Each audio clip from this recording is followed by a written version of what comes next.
I here? Hello, ladies and gentlemen. Welcome back. I hope you've got a cup of tea for this one. And if you're an AMS2 fanboy, put a pencil in your ears or bite down on it. It's supposed to make you happy. Not sure if that's true. And do AMS fanboys even know what a pencil is? I'm not sure. So, Automobilista 2 just had a new update. You all know about it. I'm a bit late to cover this. It's got the historic Nordschleife as well as the Südenschleife, which is like the little offshooty side bit of the Nordschleife, like the McDonald's drive-through of the Nordschleife, like a parasitic twin of the Nordschleife. They put that in the sim. You can see we're driving here the main historic Nordschleife. And, you know, you probably thought I was going to be miserable and negative straight away, but I'm not. I'm getting the butter out here, warming you guys up. And I'm going to say, how fantastic is this as a piece of sim racing content?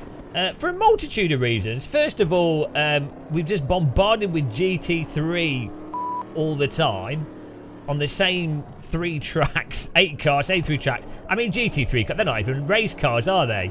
It's literally Formula 1 for overweight people. It's a business. It's pure business. Not that this wasn't a business back in the day, but you know what I mean. GT3 is not designed around the most intense hardcore racing action and the most intense spectator experience. Look at all the spectators on this track right here watching this 60s, 70s cars going around. They're not even real people, but they are having a really good time, and also they are living on the edge of life, because one of these cars could just roll over into the crowd. There's nothing to protect them.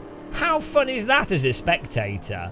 And you'll notice that Reza have put little bonfires in and stuff, and you notice that whilst you're driving around. And those details, I think, really actually connect you to the game world and really help a lot with the immersion. What also helps with the immersion is the fact that the Madness game engine that Automobilista 2 uses looks phenomenal. Different times of day, different weather, runs in VR, absolutely fantastic looking game engine. So you get to experience the McDonald's drive-through old vintage Nordschleife and the Nordschleife vintage Nordschleife with fantastic sort of fidelity visually. Just amazing. It's like the ultimate museum experience.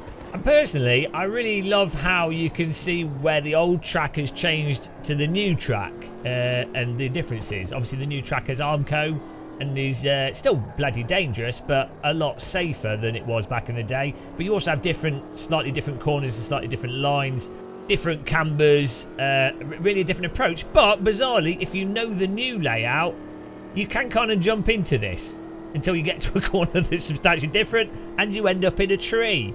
But that's just in the spirit of vintage racing. That's how most vintage race drivers retired. And that's why vintage race drivers were so sort of respected and lauded. It's like base jumpers. You're like, oh, that's a really dumb thing to do, but I would never do it. So it's quite entertaining watching you do that dumb thing. And you know what? You deserve lots of money for doing something stupid. Although base jumpers don't get paid that much. But if they take a life insurance policy out before they do the base jumping, maybe their family do. So maybe it's worthwhile. I don't know. I've not actually studied base jumping that much. I was just using it as an analogy. So, yeah, I mean, look, it's cracking. Absolutely cracking. It's really fun. You're going to take a vintage car out to this track. You're going to be soaring away like a lumberjack without a union, with too high of a quota, in the Canadian forest. You'll be soaring away and you'll, for the most part, be having a really good time. Especially if you don't play many of the other simulators, you're not particularly critical of the physics or handling, or maybe you are critical of the physics and handling, but you just, I don't know, you happen to have had a few concussions and as a result, like how AMS2 handles. I mean, you might just like it. That's fine. That's totally fine. You might like the custom force feedback file and how the handling is. You might just enjoy it. That is completely fine. I have no problem with that. But for those of you that are super mega sim snobs, and from my perspective, I don't think this is subjective though, but you know, you could call it subjective if that makes you have less pain in your brain if you're an AMS2 fan watching this.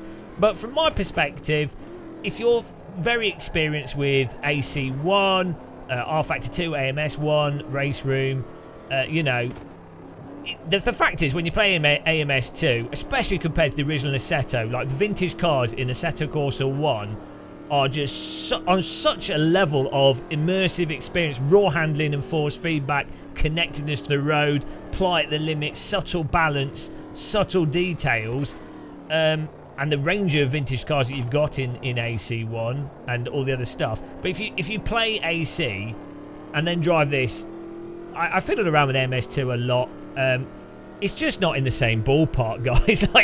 And a track like this Nordschleife, vintage Nordschleife, and vintage cars really, really highlight those subtleties of absolute raw control of the vehicle and finesse, balancing the vehicle, subtleties of throttle input and everything. Now, don't get me wrong. I know that AMS2 actually does have a very complicated tyre model, very complex tyre model. There are a lot of things going on in AMS2, and you can notice them whilst driving. There's a lot of variability, but the way it comes together, the emergent driving property in AMS2, though more complex, and in a sense I would agree more dynamic than AC, fundamentally just isn't realistic in the slightest. It's just the way you're driving this. It's like driving on overinflated tyres with super mega hooked up diff. You know, and then at low speed you get into these weird sloppy slides where like the physics sort of turn off a bit, and then you have this thing where if you trail brake for a long time or brake for a long time into a braking zone, you have this like time-based wheel lockup that's been in the Madness engine since Project Cars 1, and apparently no one's been able to fix it. I mean, okay, it's not totally unrealistic. No, I mean, it's too harsh.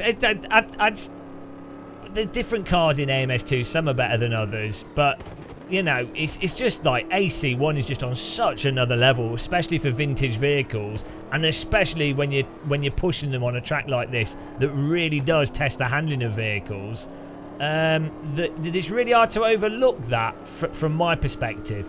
Also, this is definitely a me problem, but AMS2 makes me motion sick due to the way the camera works. Locked to horizon, not locked to horizon, G4 stuff on and off. Whatever you do, there's weird happening to the camera all the time, because what they need to do is implement a real head motion solution where it's basically locked to track, but the camera filters out all the bumps and movements. So the track's always in like flat with your eyes. The pitch and the roll is like locked onto the track, but when there's bumps and things, those are filter outed as well. Basically how that's what happens in real life. Your eyes and neck filter things out, and the camera doesn't roll and pitch all over the place.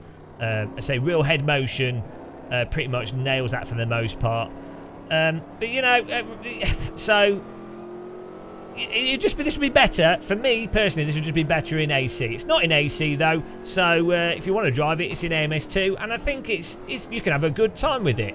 As I say, I think it's a difficult thing with sims. Like a driving simulator, by its nature, is kind of going, oh, it's a simulator, so you can't not focus on that component.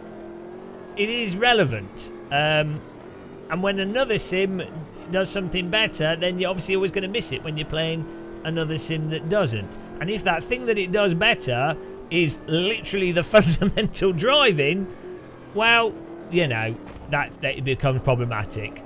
But that's the glorious world of that's how we can have great never-ending arguments about tyre models and stuff. I'm well looking forward to the comment section in this.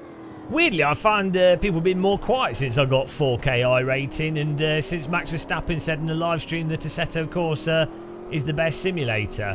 People seem to be more quiet now. You know, previously it was, wow, why does Max Verstappen play iRacing if AC is the best sim? Oh well. Oh, the old sim war. It's great. It's fantastic. Look at the grass and get ready. 360 dot and go, no scope. The AI do still drive for you in this. But you can look at the hedges, so I appreciated that plough from the AI there. I mean, how mental is this old track? I mean, it's the only way to drive it. If you want to drive the old Nordschleife stuff, you need to get on AMS2. That's all there is to it. So again, well done, Teresa. Congratulations for continuing to work on the best sim of 2019. And thanks to everyone for watching this video. I hope you enjoyed the meandering tour through the German countryside. Thank you for liking and... yeah, well, I'll see you in the next one. Make another cup of tea. Take care, and goodbye, everyone.